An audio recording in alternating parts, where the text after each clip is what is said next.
e a sabedoria vem de Deus. E o verso aqui para a gente pensar, memorizar, diz assim, ó, portanto, tenha cuidado com a maneira como vocês vivem, e viva não como os tolos, mas como os sábios, aproveitando bem o tempo, porque os dias são maus. Porque esta razão, não sejam insensatos, mas procurem compreender qual é a vontade do Senhor. Irmãos, aqui vem falando, nós devemos viver como cristãos verdadeiros, né? Não como tolos, mas sendo realmente uma luz. Porque a lição, irmão, em primeiro lugar, essa lição, Paulo estava preso e eles fortalecendo, levando mensagem para os irmãos lá fora, se apegar com Deus, ser fiel e ser uma luz a brilhar, né? Paulo lá fora, não devemos viver, porque eu lembro que eu tinha uma vizinha, hoje ela casou, uma jovem. Ela podia trombar com a gente, assim, que não dizia um bom dia, nem um oi, nada, ela não dizia. Aí ela entrou a trabalhar de frentista no posto de gasolina. Então, era o posto que eu abastecia lá, eu e a Vera. A gente ia lá abastecer, ela estava lá, a gente chegava lá, ela, bom dia, oi, como que vai, tudo bem, né? Aí falei para a Vera, ó, o profissionalismo aí, né? É só ele sabia que ela não era isso. Então, hoje ela é casada, ela casou com um rapaz de Boracéia, que é amigo meu, gente boa, né? De Boracéia é tudo gente boa, né? E ela mudou bastante, mas diz assim, ó, nós, como cristãos, eles estão aí falando para nós, não é viver ser um cristão aqui dentro da igreja, você ser bonitinho, ser bonzinho aqui. É você ser um cristão onde você está. É isso que a lição traz, é isso que esse verso fala, do que Paulo fala a cada um de nós. Aquela jovem, ela não era aquilo lá, a gente conhecia ela. Ela estava ali, que era uma ética profissional, né, atender bem os clientes ali. E é isso que Paulo chamava a atenção daquele povo. Você pode estar junto com o povo, mas não vivendo o que eles vivem, não praticando cristão, mas sendo uma luz brilhando ali, como aquele vaso ali de grande valor. O leiloeiro não sabia qual é o valor dele ali, e aqueles dois que estavam ali, eles viram o valor que tinha aquilo ali, né? E a gente tem que dar o valor como cristão do Deus verdadeiro que deu a vida por nós, de ser esta luz, levar essa esperança. É isso que Paulo falava para aquele povo, e a lição traz para nós hoje, como que está a nossa vida como cristão, como servo de Deus. Amém, foi isso, já podemos até fazer uma oração para encerrar, né, Zé? Já falou tudo da lição? Bom, nós já estamos há 9 semanas nessa jornada pelo livro de Efésios, né?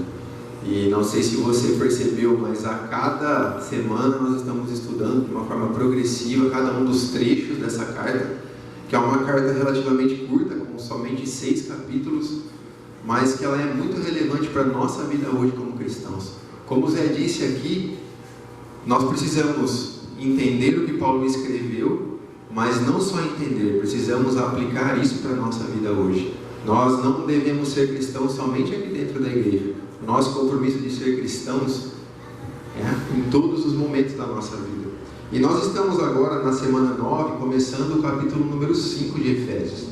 E no capítulo número 5, Paulo começa a dizer qual é o código ético e moral do cristão. Então, de que forma eu e você que somos cristãos, nós devemos viver em todos os momentos da nossa vida. E o título da lição ele é muito relevante, né? Vivam com sabedoria. E nós temos que buscar sabedoria para viver.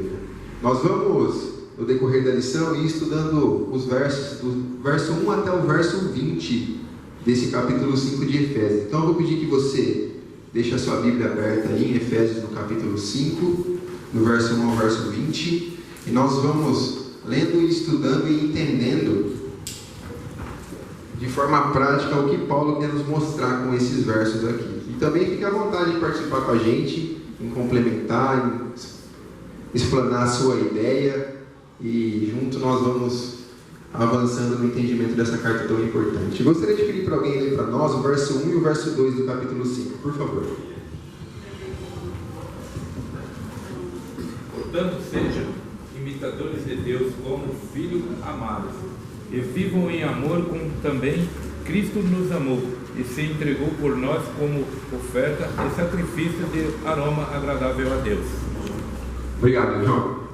Bom, aqui Paulo, ele continuando aí o final do capítulo 4, onde Paulo falou um pouco ali sobre como os cristãos deveriam se comportar. Ele começa o capítulo 5 de uma forma muito interessante. E as primeiras palavras que o João leu para nós ali já nos deveriam fazer nós pensarmos um pouco sobre a nossa conduta cristã. Portanto, sejam imitadores de Deus, como nós, sendo seres pecadores, sendo seres tão falhos como nós somos, vivendo em um mundo de pecado com a natureza pecaminosa, podemos de fato ser imitadores de Deus. Um Deus perfeito, um Deus que não conhece o pecado, como nós então podemos ser imitadores de Deus. E Paulo ele continua explicando como nós podemos fazer isso. Ele diz: vivam em amor, como também Cristo nos amou e se entregou para nós como um sacrifício vivo.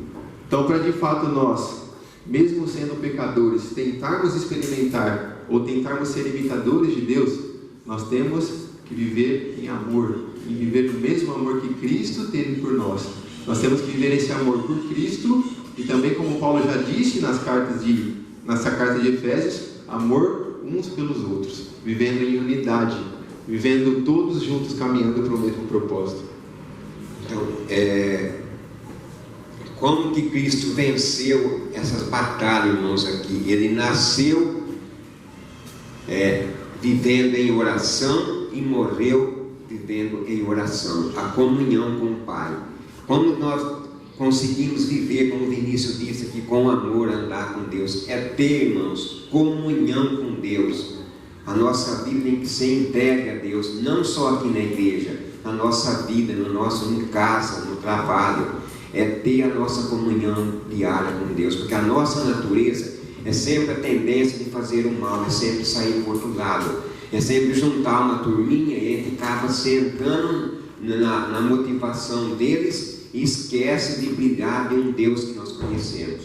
Como andar com Deus, ter comunhão com Ele, deixar Ele morar em nosso coração. Nós vamos ser pessoas diferentes, pessoas mansas, humildes, saber ouvir, saber falar e também levar a mensagem de salvação. Exatamente. Paulo ele começa dessa maneira o capítulo 5, mas já no verso 3 ele começa a dizer algumas coisas práticas que nós devemos fazer, que nós não devemos fazer, melhor dizendo, mas que aqueles que são pagãos fazem. Capítulo 5, verso 3 diz assim: entre vocês não deve haver nem sequer menção da imoralidade sexual, como também de nenhuma espécie de impureza e de cobiça, pois essas coisas não são próprias para os santos. Verso 4: não haja obscenidade, nem conversas tolas, nem gracejos imorais, que são inconvenientes, mas ao invés disso, ações de graças. E aqui, Paulo abordando esse primeiro tópico, ele diz muito claramente que entre os cristãos não deve haver imoralidade sexual. Quando nós falamos sobre esse tema, parece que é uma coisa um pouco distante de nós, né? Nós que somos casados, nós que não traímos a nossa esposa, e a esposa não nos trai também, né? Assim, eu espero, né? A cara dela. Mas nós, parece que essa é uma realidade tão distante de nós. Com certeza, o lar do cristão, ele não possui a imoralidade sexual. Porém, Paulo nos convida a pensarmos um pouco mais a fundo neste assunto. Essa questão da imoralidade sexual, ela não diz respeito somente a quem é solteiro ou somente ao jovem.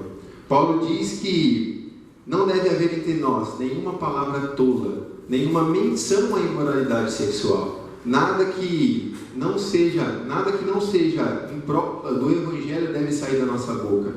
Mas quando nós olhamos muitas vezes para os assuntos que nós estamos envolvidos, para o nosso modo de falar, para as palavras que saem da nossa boca, nós vemos que nós não estamos cumprindo esse alerta ou essa orientação que Paulo nos dá.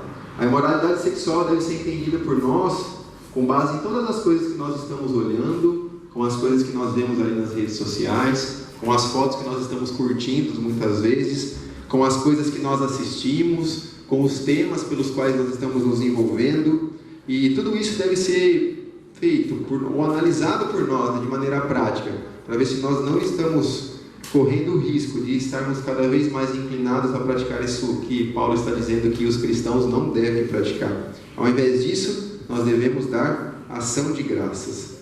E a pergunta aqui no rodapé da lição de domingo, que na verdade é uma reflexão que cada um de nós deveríamos fazer, diz assim: a palavra de Paulo sobre comportamento sexual se aplicam à nossa cultura hoje? Será que isso se aplica à nossa realidade? Será que as coisas que o mundo prega, mesmo que muitas vezes de uma maneira silenciosa, não tem nos conduzido a esse tipo de situação? Será que aquelas séries que nós assistimos, onde as traições elas são normais, e se um casamento ele não é mais romântico, não tem mais aquele amor romântico que todo mundo prega, não tem problema nenhum você trocar ele e partir para outro, né? Será que nós não estamos cada vez mais envolvidos com esse tipo de coisa e menos com as coisas de Deus? Zé, quer complementar? Podemos seguir? Então, porque isso, irmão, muitos dizem, né? O amor acabou. O amor não acaba, irmão. Deus é claro nisso, o amor permanece. Se o amor acabou, esse amor nunca existiu. Porque a palavra de Deus é clara, o amor não acaba. Porque o amor é de Deus. Deus, ele é perfeito. O que Deus fala, não precisa de reforma, não precisa. Ele fala assim: filho, faça isso. Ele não fala: não, desculpa, isso aqui está errado, faça isso daqui. Não, Deus fala e ele não muda. Por isso que Deus é perfeito. E o amor de Deus não acaba. Aquele que tiver com o amor de Deus, ele vai permanecer na dificuldade, na dor, na feiura, na tristeza, nas doenças. Ele vai estar junto, unido com Deus e vencendo as batalhas da vida. É isso. Eu acho que o amor, na verdade, ele é uma escolha. É uma escolha que a gente faz todos os dias. Porque, dá um exemplo, né, que fizeram do casamento. É mais fácil falar de mim do Vinícius, que a gente é casado. Ele tem as qualidades e tem os defeitos dele. Eu tenho minhas qualidades e tenho os meus defeitos. Eu escolho amar ele mesmo nos defeitos que ele tem. E ele me escolhe amar eu mesmo nos meus defeitos. Agora, colocando para o lado de Cristo, é a mesma coisa. A gente vai, foi o que você falou, a gente vai passar por provação, a gente vai passar por tempos bons, tempos difíceis. E permanecer ao lado de Cristo é uma escolha. Então, assim, muitas pessoas falam: meu amor acabou. Mas para aquela pessoa, mas acabou porque eu vi só o meu lado egoísta como ser humano. Eu escolhi ver o meu lado egoísta e não compreender o outro, não respeitar o outro, e por isso que o amor esfria. A partir do momento que eu sou humilde e deixo o meu orgulho de lado, o amor continua sendo uma escolha na minha vida. É verdade. Paulo, ele continua dando essas orientações para nós e sempre tendo em prática que Paulo está nos alertando sobre o tipo de coisa que nós estamos falando, sobre o que sai da nossa boca, sobre o fato de que, assim como Tiago diz lá na carta de Tiago, nós devemos domar a nossa língua, né? Porque a nossa língua ela é capaz de matar. Então, que tipo de coisa tem saído da nossa boca? Será que da nossa boca tem saído imoralidades sexuais? Será que o nosso tipo de linguajar, será que ele demonstra que nós somos cristãos? Será que ele demonstra que nós somos diferentes? Ou será que as nossas conversas elas têm sido conversas com palavreados iguais aos do mundo? E as pessoas elas não são capazes de nos diferenciar dos outros pelo jeito que pelo que a gente conversa, né? E olha o verso 5, que a advertência é importante que Paulo está nos fazendo. Diz assim: porque vocês podem estar certos disso.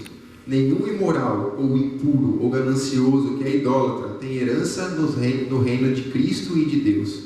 Ninguém nos engane com palavras tolas, pois é por causa dessas coisas que a ira de Deus vem sobre os que vivem na desobediência.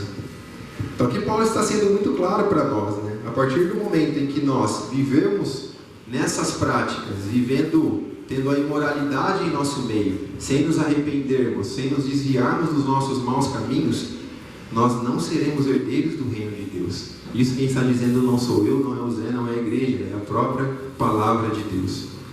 Meu Vinícius, nesse verso que leu aí, né, a gente não tem, irmãos, como enganar Deus. A gente vê aqui a aparência por fora, mas o nosso coração, Deus sabe tudo que passa, o que a gente fala, o que a gente pensa, a maneira de agir nos nossos negócios, no nosso trabalho, né?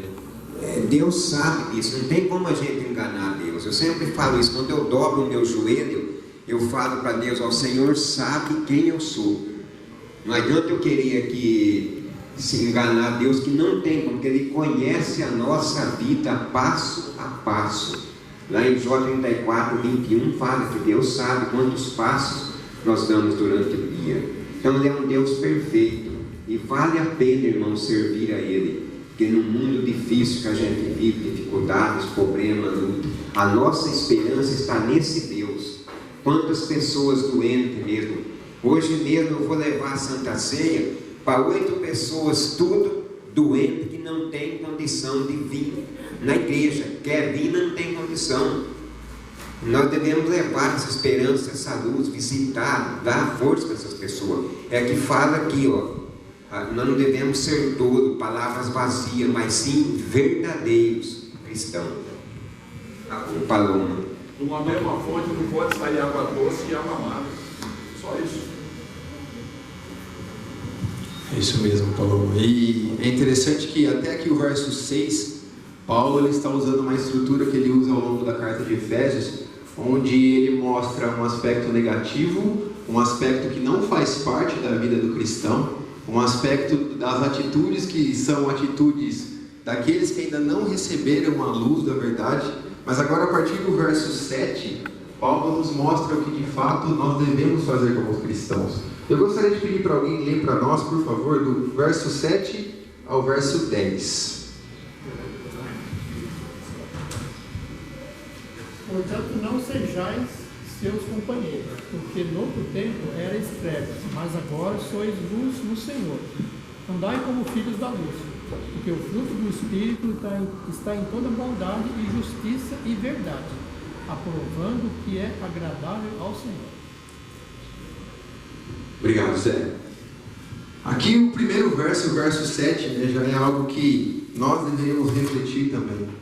Paulo ele falou um monte de atributos ou de coisas que as pessoas praticam. E no verso 7 ele diz, portanto, não participem com eles dessas coisas.